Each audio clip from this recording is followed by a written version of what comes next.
Jeder zweite Bundesbürger stirbt daran, dass ein Organ versagt, was uns eigentlich am Leben erhalten soll: das Herz. Das Herz pumpt Blut durch unseren Körper und bringt den Kreislauf in Bewegung.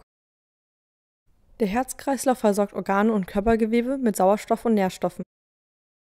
Doch durch Ursachen wie Stress, Rauchen, mangelnde Bewegung und ungesunde Ernährung kann es zu Störungen kommen. Dadurch können Arterien verkalken, da sich Cholesterin an der Gefäßwand ablagert. Es kommt zu Blutgerinnsel und darauf folgt eine Durchblutungsstörung. Diese Blutgerinnsel begünstigen einen Herzinfarkt. Durch Übergewicht und mangelnde Bewegung im Kindes- und Jugendalter steigt das Risiko, einen Herzinfarkt zu erleiden. Doch durch eine Umstellung der Ernährung hätte man viele Todesfälle vermeiden können. Das bedeutet, dass man sich ausgewogen ernähren soll mit viel frischer Kost und Ballaststoffen und einer begrenzten Fettaufnahme.